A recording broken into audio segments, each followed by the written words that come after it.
Hi, everyone. Thank you for joining for today's circuit session. I'm Sarah Sheldon. Before, uh, before we get into the talk, I just want to pause for a moment and say, it wouldn't be right to begin today without addressing the current climate in the United States, which is, sparked by the murders of Ahmaud Arbery, Breonna Taylor, George Floyd, and countless others. We want to state that the Qiskit community stands with the Black community against the racism and injustices that are faced by Black people in America. We stand with our Black colleagues, and we want to support you, and we want to listen to you. And Qiskit is an open source community, and that means we're open to everyone. And our mission at Qiskit is to build as diverse and welcoming a community as possible. So we do want to encourage people to please reach out to us, and the best way to do that is over the Qiskit community Slack. And with that said, I'm gonna switch over to my talk. But thank you to our community, and take care of yourselves out there. And now we're going to begin the session.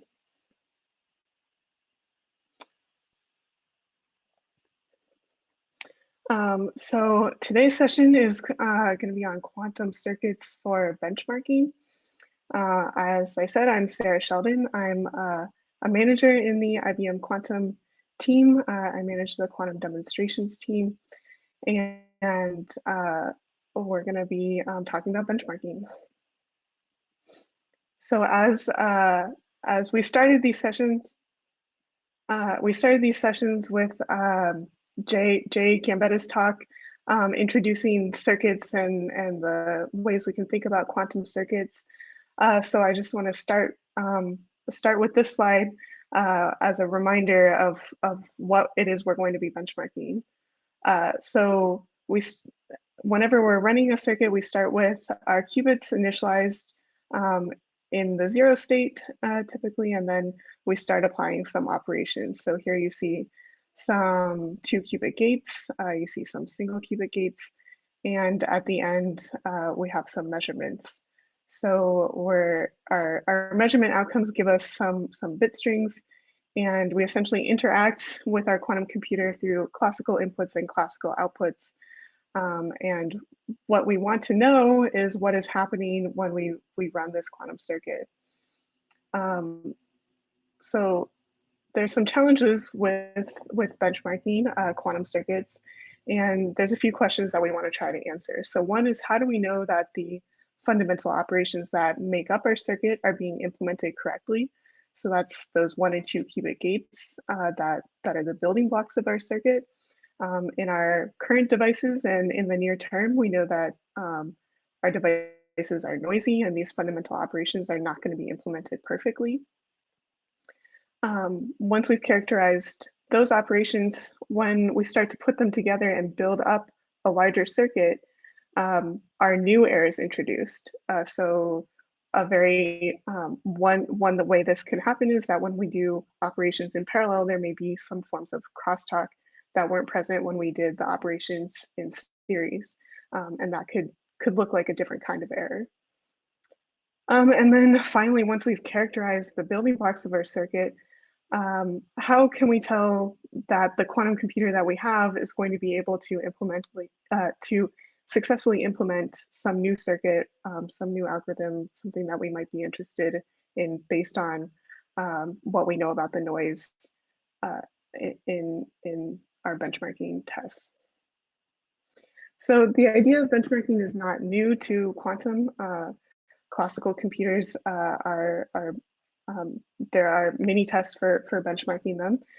This comes up a lot in high performance computing. So here's an example of one benchmark for high performance computers, classical computers, which is the LINPACK benchmarks, which are basically looking at how fast can these high performance computers solve a certain problem, in this case based on linear algebra. And for these benchmarks, the metric is measured in flops per second. For the quantum case, we have to determine what are the metrics for success, or what are the things that we want to measure in order to compare different quantum computers, or to mark progress as we're building new systems. So as I said, we have our quantum circuit. Our inputs are classical and our outputs are classical, and that kind of is sort of the conundrum of quantum benchmarking, where all the things that make quantum computers interesting and give us the potential to demonstrate quantum advantage are some of the things that make quantum computers hard to benchmark, like having an exponential state space, or complex circuits that can't be simulated on classical computers. So we have to think of ways that we can kind of break down the quantum circuit or simplify them in ways that we can get information out that tells us how our circuits are doing.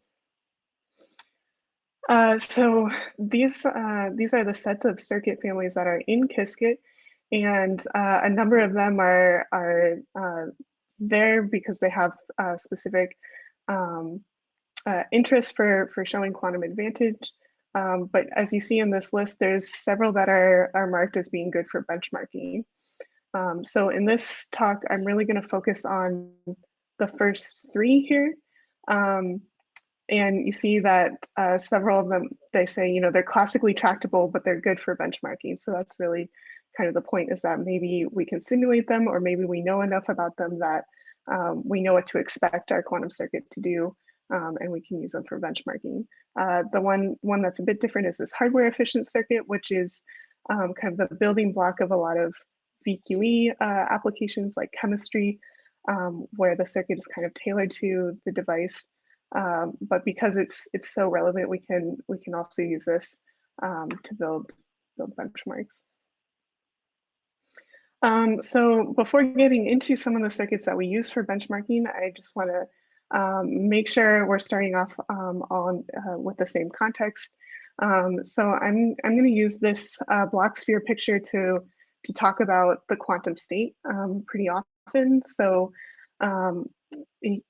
this has come up before, I think, in these talks, but the idea is that we can represent the state of a qubit as being a vector that points from the origin to some point on this unit sphere. So the 0 state of the qubit would be this vector aligned along the plus z axis. The 1 state would be aligned along the minus z axis. The plus state, or the 0 plus 1 superposition state, would be aligned along the x-axis. And you can see that phases can be represented kind of moving along the xy plane here. So ideally, when we are performing operations, we're going to be rotating this vector around the sphere, manipulating the quantum state, and hoping it stays where we put it. But a number of things can go wrong. So what are the kinds of errors that we might be concerned about? Well, one is that the gates that we are using are poorly calibrated. So in IBM quantum devices, they're made up of superconducting circuits, and we implement the gates by tuning up microwave pulses that have very specific shape and parameters. And if we get those parameters a little bit off, we might, instead of doing a bit flip, we might rotate a little bit past one and not exactly be in the right state. Or we could rotate around the wrong axis. So this is an example of a coherent error, because it could still be represented by a unitary operator. It's a rotation on this sphere, but it's a systematic error in our circuit. Now we might also, so those calibration errors would be errors on our gates, but we might also see errors in our initialization and our measurements. So our state preparation might not be 100% of the time starting the circuit with all the qubits in the 0 state. In our systems with superconducting qubits, we start in the 0 state by usually just cooling down our device in a dilution refrigerator, and that should bring the device into the ground state. But there could be some ambient thermal noise, which means that some of the time, less than 1% of the time, the circuit might start with one of the qubits in the one state. And we could also have errors on the measurement where the qubit is in the right state, but the measurement gives us the wrong answer. Now there's also errors that cannot be represented as a coherent error, but are called decoherence or are incoherence. And these are things that kind of make the qubit leave the surface of the sphere, and they're caused by interactions with the qubit environment. So the example on the left here is dephasing. So this is the kind of noise that's characterized by the T2 parameter. So this looks like kind of a shrinking in of this qubit state in the sphere. So it's a loss of information in the phase, so that XY plane. And damping, amplitude damping is characterized by that T1 parameter. And that's a loss of information as the qubit is returning to the ground state. So this is kind of indicating the lifetime of the qubit, but as it's happening, you lose information in this kind of picture. Now there are other errors which might take us outside of this this qubit picture that can be represented on this sphere. One is leakage. So superconducting qubits and many other systems are not true qubits, but actually have many levels. So we want to operate in the 0-1 subspace of our quantum systems, but there are actually these higher levels that we may accidentally drive the qubit into and leave the computational space, and that's an error that can happen. And then the last important one is crosstalk, which is, we maybe want to drive qubit 0, and that drive looks like a microwave pulse, which maybe can classically leak through to qubit 1, or because these qubits are coupled anyway, there could be some driving that happens of the other qubits that are coupled together, so that when we want to do something here, we unintentionally cause some other action on a neighboring qubit, and that will also be an error in our circuit. So how do we tell that our operations are doing what we want them to do? The first thing that you might think about doing is tomography. So this is a characterization method that people have used for quite a while in quantum information. And we would start with maybe doing state tomography. So the idea is that we want to prepare a state that we're interested in. And then we're going to reconstruct that state by doing a series of measurements that look at the state from different bases. So here we have some target operation. This is the circuit that we want to do, which afterwards brings our qubit to some target state that we're interested in characterizing.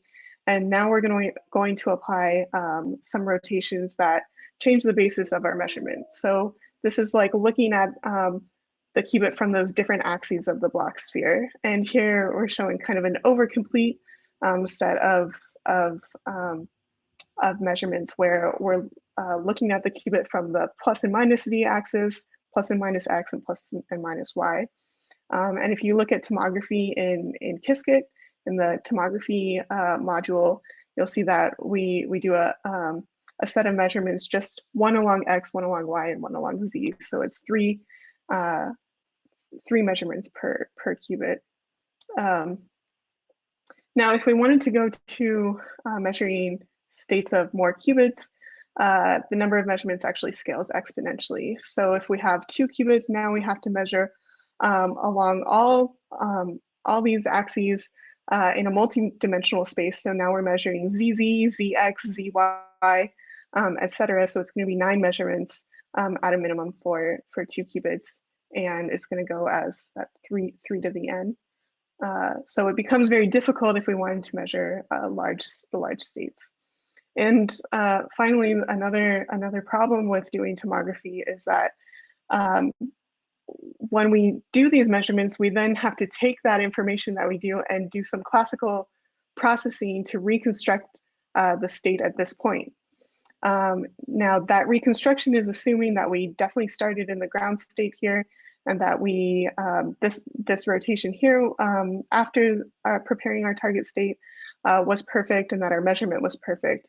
So if there's any errors in the state preparation or measurement that are separate from the target thing we want to characterize, those can get folded into the reconstruction and give us kind of misrepresent what we're looking at. And we can go beyond state tomography and do process tomography, where now we want to characterize the operation itself instead of a state. And so now we're going to cycle not just through a set of measurements, but also through a set of state preparations. So we do a complete set of initial states and a complete set of final measurements. So these will actually cycle through preparing in Z here, and then doing XYZ here, preparing in X here, XYZ here. So this scales exponentially as well, but it's now going to go as 3 to the 2n. So it gives you a lot of information. It gives you the full map of this target unitary, but you're not going to be able to do it for more than maybe a 2 or 3 qubit circuit. And again, you have this problem with state preparation and measurement errors. So you see there's this challenge in characterizing our circuits, that we have these large state spaces that become difficult to measure with our the techniques that we have available. But we can go back to something that Jay pointed out in his session, which is that not all circuits are equal. So there are some circuits that actually we can simulate classically efficiently, and these are the Clifford circuits. So here's an example here in the top plot, where this circuit is made up of all gates from what's called the Clifford group, which have this kind of special property that, well, among other things, they can be simulated efficiently classically. So these gates look like X and Z gates and certain 2-qubit gates. But if we replace these single qubit gates from the Clifford group here with arbitrary single qubit rotations, this circuit becomes much harder to simulate classically. So we have this plot of trying to simulate those two types of circuits on increasing numbers of qubits, and you see the Clifford circuits, which are can also be called stabilizer circuits, are they can still be simulated classically, going out to 20 or more qubits, whereas the non-Clifford circuits become very hard to simulate. So while the Clifford circuits are not the most general thing, and they're not going to be the circuits of interest for quantum advantage, they are there's a lot of benefit to using them for benchmarking. And the first example of this is called randomized benchmarking, and this is a critical benchmarking circuit that we use for characterizing our 1 and 2 qubit gates. And the idea is that we generate a random sequence of gates where each gate belongs to this Clifford group. So we apply C1, C2, some sequence of gates that are drawn at random from this group. And because they're Cliffords, this whole combination of all of them is a Clifford gate, which can be undone by applying one more Clifford at the end of the sequence, which is the inverse of everything that came before. So altogether, this combined sequence C1 through CM and C inverse with no noise would perform an identity. So there are a lot of operations that should, in the end up being an identity. So if there were no errors, then at the end you would measure the qubit still in the 0 state. But of course, we do have noise in our systems. And what this circuit does is it effectively averages out the noise in the system. And when we average over many instances of these random circuits, we turn this into what's called a depolarizing channel, which is something that we can use to characterize the average noise in the system. So if we look at what these sequences look like as a function of the sequence length, we're plotting the probability of measuring that qubit back in the ground state versus the sequence length. You see it's going to look like a decaying exponential. And from this decaying exponential, we can extract a decay parameter, and that decay parameter is related to the average error rate of the gates in this system. So this randomized benchmarking is the technique that we use for characterizing our 1 and 2 qubit gates on the Qiskit backends from IBM Quantum. So you see here there are H error rates at the bottom and C0 error rates at the bottom. So those are measured through 1 and 2 qubit randomized benchmarking. Now, you can make extensions to randomized benchmarking to try to understand errors outside the 1 and 2 qubit space. You can do things like run randomized benchmarking simultaneously to see if it gets worse if I run it simultaneously on multiple qubits at once. But one thing you might ask is, do we get more information when we do a circuit that is larger than 1 or 2 qubits than when we do just our 1 or 2 qubit benchmarking sequences?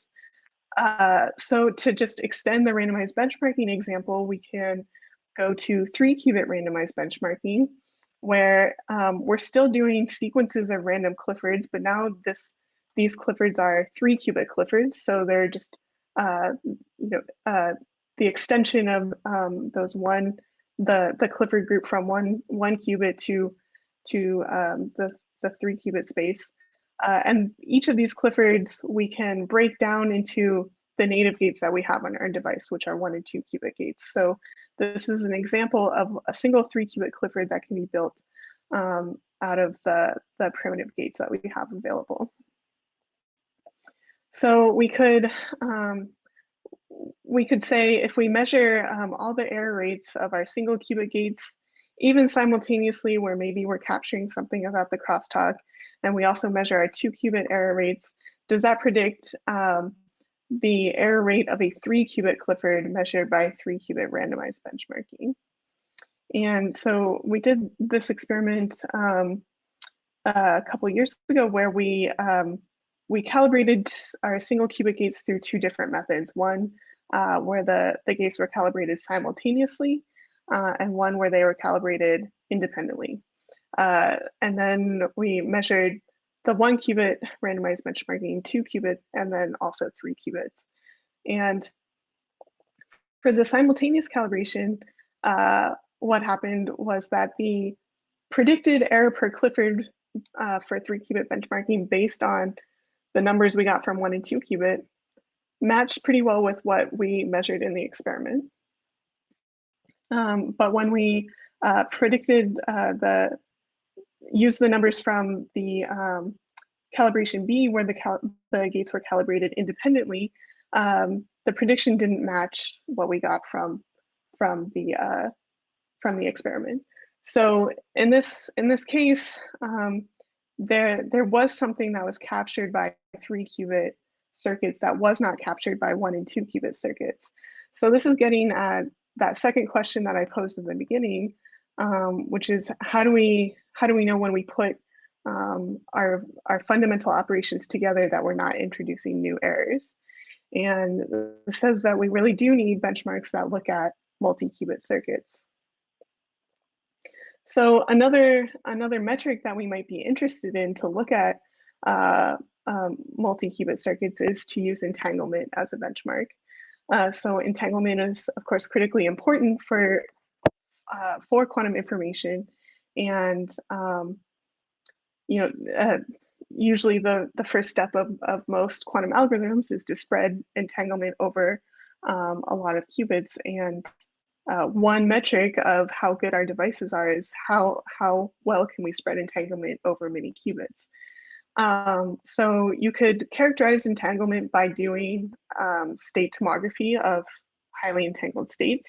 So here I'm showing state tomography of different GHZ states, so states with a form of 0, 0 plus 1, 1 for 2 qubits, 0, 0, 0 plus 1, 1, 1 for 3 qubits.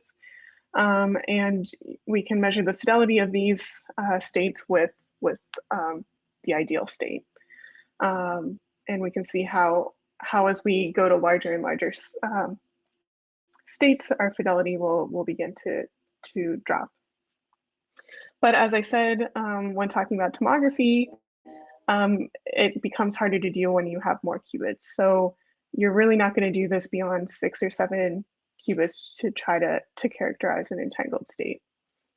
But one thing that we can recognize is actually the circuit for generating a GHZ state is a Clifford circuit. So we can generate this state by using a Hadamard and C0 gates. And that'll bring us to this all zeros plus all one state. And because it's a Clifford circuit, it means we have some special properties that we can take advantage of for characterizing it. So if instead of doing tomography, we were to just measure the output of the state after preparing it along Z, we would get some counts that look like this. In a perfect world, we would get 50% of the time we measure the all zero state, 50% of the time we measure the all one state. What we're essentially measuring, or what we can construct out of this, is the expectation value of the all Z operator, which for the GHZ state should be 1. Now, this information isn't enough to prove that we have an entangled state, because we could have some weird thing happening where we actually have a mixed state and we just are sometimes measuring all zeros and sometimes measuring all ones. So what we can do is measure some other expectation value. And it turns out the all X operator is an operator that has this property that it takes the GHZ state to the GHZ state, and its expectation value is also 1, which is not going to be true if we're in a mixed state. So you can see by doing some of these particular measurements, we can get more information about the state. And these operators that we're measuring on our Clifford circuit are called stabilizers, and we can use them to characterize entanglement. And to make this a bit, to expand this to a larger class of states, we can use stabilizer measurements to measure entanglement on graph states. So a GHZ state is single qubit rotations from a particular graph state, but we can look at a wider range of them. These are also known as cluster states. The graph state is defined by taking some graph on your set of qubits, where the qubits are the vertices and you have some edges, which are going to be corresponding to gates that you do between the qubits. And defining the graph state in this way, which I'll go through a bit more slowly on the next slide, the graph state is a stabilizer state, and we can find the stabilizers of any given graph state defined by some graph. And we can efficiently estimate the fidelity of a graph state through stabilizer measurements. And if we have a large graph state on many qubits, we can actually sample from all possible stabilizer measurements to estimate the fidelity more efficiently. So to go through this in a bit more detail, these graph state measurements, what we would do is say we have a 4-qubit graph that looks like this, where it's just a linear graph. We begin by putting all the qubits into the plus state, and then we apply our 2-qubit gates, which are CZ gates, to the edges of the graph. So here's just 3 gates. And then we sample our stabilizer measurements, and we can estimate the fidelity from an average over the expectation values of these stabilizers. So we could do this for larger numbers of qubits, and running this on one of our IBM quantum devices, we can look at the fidelity of linear graph states up to 12 qubits, at which point there's not enough fidelity to continue. But you can see this is definitely going beyond what we can do with tomography. Now to go beyond what we can do with Clifford circuits, we might be interested in more complex circuits because they're really more general. And we're in a regime where the experiments that we want to do are on small enough numbers of qubits that even though the circuits might be complex, we can still simulate them classically. So one class of circuits that are interesting are the hardware efficient circuits because they're used for VQE applications like chemistry, where the idea of these circuits is that we have some single qubit rotations which are parameterized by some angles, and then we have 2 qubit gates that are between neighboring qubits as laid out on our devices. And these parameters can be updated based on measurements, and we can do this kind of loop to do an application. And if we expand that circuit to a multi-qubit example, they would look like this, where we have layers of single qubit gates with some angle parameters, and then layers of non-adjacent C-naughts. So here we have on this 6 qubit ring, these 3 C-naughts can be performed in parallel, then another layer of single qubit gates, and then the other 3 C-naughts. So these are kind of circuits that are laid out in a way that they're efficient to do on our hardware. So they're interesting for applications, but we can also use them for benchmarking. So just defining these circuits again. So we have these random SU2 rotations followed by C-naughts in cycles. And actually, if we had no noise in our system, if we looked at the output of these circuits, they would follow a particular kind of distribution, which is called a Porter-Thomas distribution. So if we measure the outcomes of this circuit, there's going to be a number of bit strings, and we're going to measure each of them with some probability.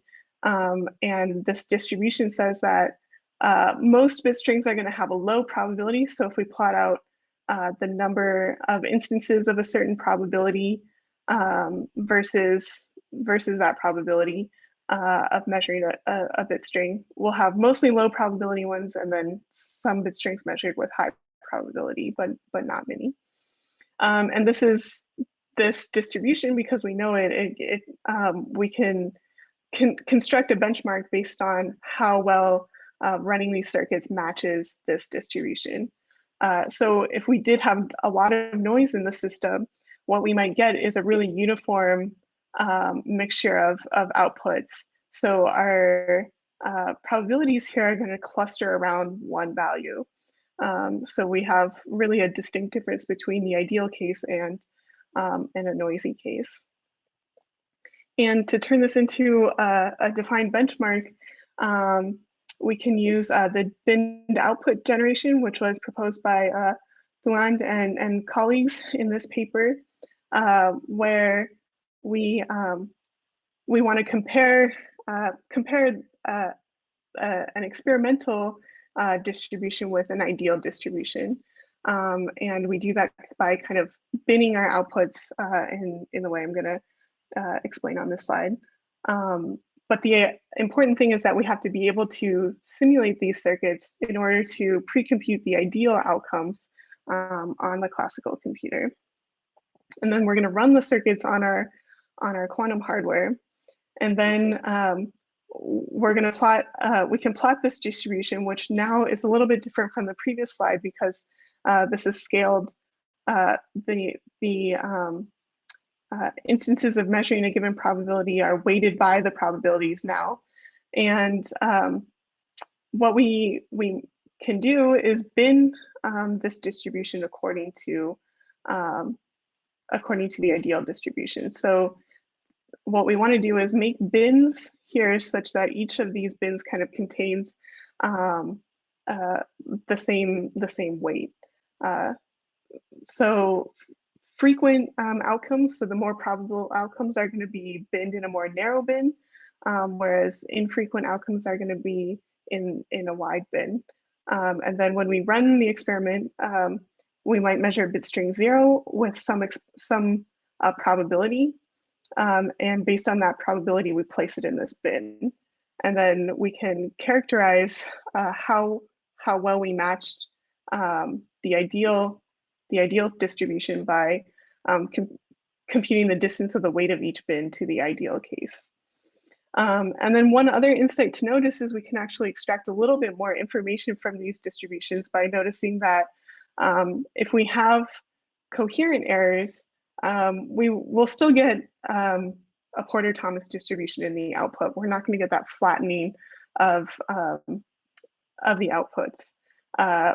But what we might have is that we kind of flip a bit string so that one that might have been binned in bin 1 is now binned in bin 6 over here, because we are kind of systematically flipping something or coming up with another that bit string with a different probability. So we can use this insight to bin based on the experimental probabilities, still assuming a Porter-Thomas distribution. So in this case, we're looking at how Porter-Thomas is our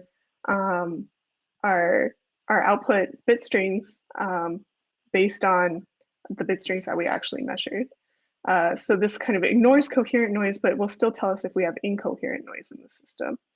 And just looking at these metrics for some data on one of our 20-qubit devices, you see that if we look at this metric versus increasing the circuit depth, when we bin by experimental probability, we have a fidelity that decays a bit slower than if we bin by ideal probability. And what that's telling us is we have some amount of incoherent noise in the system and some additional coherent noise, which contributes to this difference. And then finally, I want to move on to the last set of circuits that I'm going to talk about, which is the quantum volume circuits. So the quantum volume circuits are really the central circuit for benchmarking that we use in IBM quantum devices and that we have in Qiskit. And the goal for quantum volume is to have a metric that's really a holistic measurement of device performance. So unlike randomized benchmarking or process tomography, where we're looking at pieces of the circuit, we want to look at the whole system. And we also want something that can compare different physical realizations of quantum information processors, regardless of the actual gate scheme or the connectivity or anything like that. So quantum volume is a metric which is sensitive not just to the gate errors, but also the gate set that's available, the connectivity, and things like the compiler efficiency. And we'll see this a bit more in the next slides, but to show you what the quantum volume circuits look like, they have this structure where they're permutations of single qubits followed by random 2-qubit gates from SU4. So these are essentially each layer is pairs of entangling gates between random pairings of qubits. And in this model circuit, the depth of the circuit is defined by the number of these layers that we have. So you can see that not only is the gate error important, but things like connectivity is important. Because for example, if you wanted to do, if you had to do 2-qubit gates between random pairings of qubits on a set of, say 6 qubits from one of these devices, if you have to do a 2-qubit gate between qubits that are not directly connected, then you have to insert swap gates to go from one to construct that gate. And you also want to have a really good compiler which can map that circuit onto the hardware that you have available. So if you look just at the devices that we have, you can see that if you look at the distribution of our 2-qubit error rates, it correlates pretty well with increasing quantum volume. But there's other things to consider, like how much crosstalk is in the device, what gates are available, And as you'll see, a lot of effort in optimizing the circuits through better compilation can improve quantum volume. So the main idea for this metric is to use these model circuits to give roughly a sense of how much of the Hilbert space is reachable by the quantum computer. So how much of the space that's spanned by the qubits that we're using can we access through the circuits that we can do. So this intuition motivates us to define the model circuit as the largest square circuit that can be successfully run. So square circuit means that the number of qubits or the width of the circuit is equal to the depth of the circuit, or the number of these layers here. And we need a metric for our success when we run these circuits. So we're using something that's sort of related to that binned output generation from the last set of circuits, but we're using the what's called the heavy outputs. So now we're looking at, again, we have to simulate these circuits on a classical computer to get the ideal outcomes. And those ideal outcomes tell us which bit strings are the most probable. And we define the heavy outputs as those bit strings which are more probable than the median. And when we run the model circuit on hardware, we take those heavy output bit strings and we add up the probabilities of measuring those ones. And if the probability, if that heavy output was larger than 2/3, then we say that circuit was successful. And so we define the quantum volume as effectively the largest square circuit that we can run with this 2/3 threshold. And the quantum volume, that's actually the log quantum volume. So the quantum volume will be 2 to the n, where n is the size of that depth or the width. So to kind of illustrate this heavy output a little bit more clearly, here's a depiction of it with some sample circuits. So we have a 4-qubit circuit with depth 1, and we simulate it with the simulation is in the white unfilled bars. So we see that there are certain bit strings which are more probable. So they're lying above this median indicated by the dotted red line here. So when we run the experiment, which is the green bar, we add up the values that were in the heavy outputs. So this one, this one, this one, et cetera. And when we add them all up, we get 0.79. So that's greater than 2/3. So this circuit ran successfully. But it was depth 1, so that wasn't actually a square circuit. If we move to depth 4, we again get some ideal distribution with a few heavy outputs, but you see that the experimental results are much flatter. So when you add up the heavy outputs, we don't meet that 2/3 threshold. And one other thing to note is that because of the way the heavy outputs is defined, the ideal circuit is not going to have a heavy output of 1 because it's defined with this median criteria. And you can also imagine some circuits are going to have a much flatter distribution versus a more peaked distribution.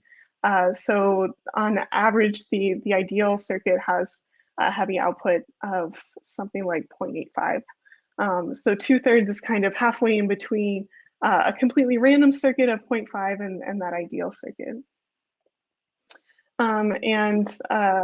I made this point before about the compiler efficiency being important, and you can kind of see this here with not a quantum volume circuit, but this circuit where if we wanted to map this to some hardware that has this connectivity, a good compiler might recognize that if we label Q4 as Q2, that this circuit maps very well, and we can run it and get a good answer with not too much noise. But if we have a bad compiler that doesn't map very well, we just end up putting in a lot of swap gates and having a noisy answer that doesn't look very helpful. And there's a lot of other examples of compiler tricks in Qiskit. I'm just going to kind of skip through the next couple of slides to make one final point about quantum volume, which is that in order to make improvements in quantum volume, because it's this discrete metric where we're increasing by one step in the model circuit at a time, so from 3 qubits to 4 qubits at depth 3, at depth 4, an improvement really requires a significant improvement in the system. So our initial results were on this 20 qubit system, IBM Q Tokyo, which had quantum volume of 8, so we could successfully run circuits of size 3 by 3. Our next device was the IBM Q System 1 device, where we really had a better understanding of the 2 qubit errors and better circuit compilation, circuit optimization to reduce the C0 count in our circuits. That led us to achieving quantum volume 16. And then most recently, we have this IBM Q Paris device online, which has this modified coupling map, which reduces crosstalk, and also the learning from the previous devices in optimizing the gate errors and the gate count in the circuit optimization. We're able to achieve quantum volume 32, so we can run 5 by 5 circuits.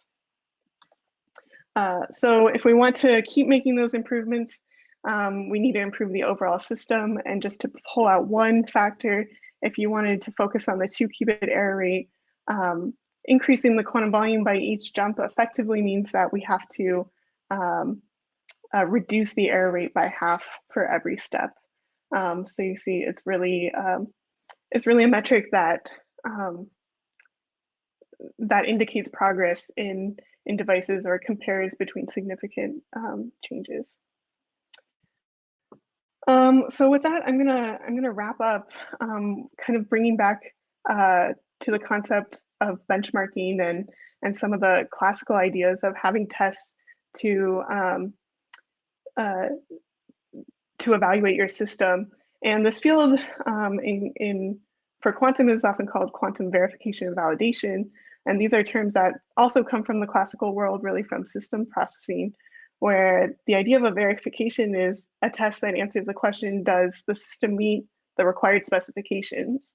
So that might be a test like whatever our qubit characteristics like T1 and T2, what are the individual gate fidelities that we might measure with randomized benchmarking.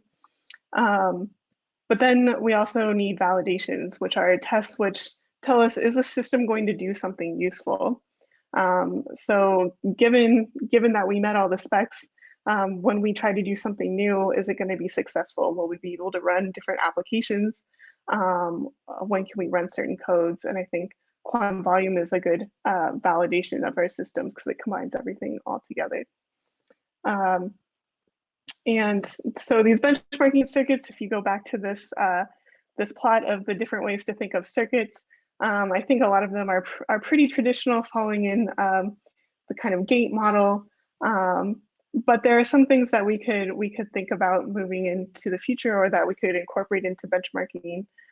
If you're interested at like going down to the pulse level and thinking of how do timings affect the errors in the system, or also incorporating things like measurement and feedback into the circuit, and how would we benchmark that? So there may be ways to kind of think about the other the other views of circuits in this plot. So maybe a few questions to think about as we continue benchmarking and to probe around as we build larger circuits are, how do we benchmark larger systems, especially when right now a lot of our benchmarks rely on being able to simulate them. Crosstalk is a particular kind of error that is very relevant, and what are some specific tests for crosstalk? How do we use benchmarking to prioritize the most important errors in the system? and how do we expand beyond the circuits that we're looking at and incorporating measurements. So with that, I'm going to wrap up and say thank you and see if we have a few questions.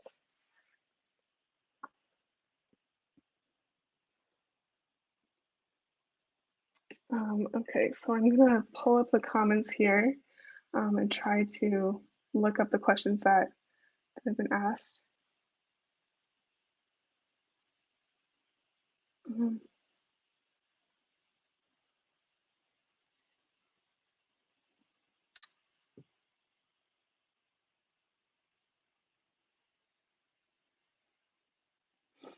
Um, yeah, so there's a question about Manny Neal's paper in 2008 on randomized benchmarking and how the gates that are specified there and comparing that to more recent literature that uses single and 2-qubit benchmarking, which use Clifford gates.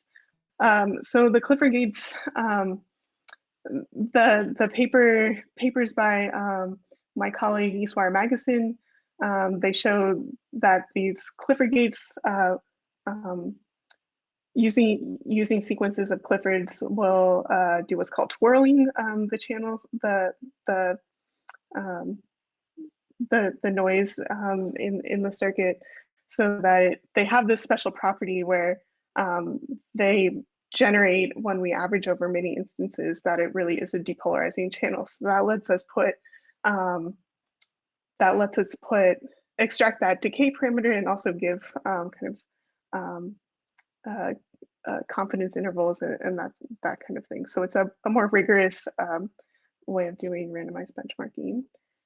Um, uh, can I say something about the comparison of HPC systems with quantum computers? What could be useful metrics for comparison?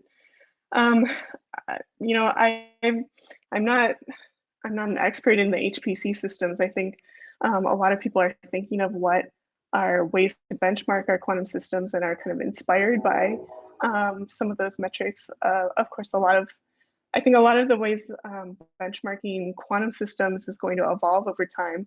If we have a fault tolerant quantum computer, it might look very different because we could do things like um, run algorithms and see that they got you could run Shor's algorithm and factor some number, and then you just multiply them together and you verify that you got the right answer. And you can compare how long it takes one quantum computer to do that. So that's that's something that I think is going to evolve. And using I think we can look at benchmarks for classical computers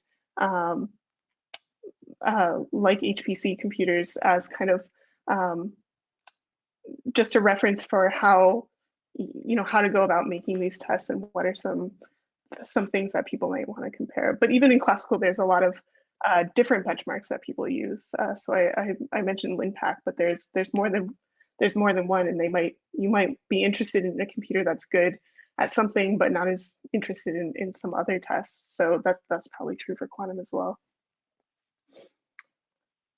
Um, let's see, is there such a thing as benchmarking while using quantum error correcting codes? So, I mean, there are people who think about fault tolerant benchmarking, and if is there a way to do something like randomized benchmarking of a logical qubit, um, and that's obviously something that's beyond what we can do today. You can also think about using error correcting codes even as benchmarks. Our group has done some work looking at small codes. So just having some amount of protection on a set of 5 qubits or 5 physical qubits, and um, can you show any a logical error rate that's reduced. And you might, by looking at the performance of those codes, that might actually inspire you to develop a new benchmark by showing that you actually are um, uh, identifying errors or correcting them um, and achieving certain thresholds. Um,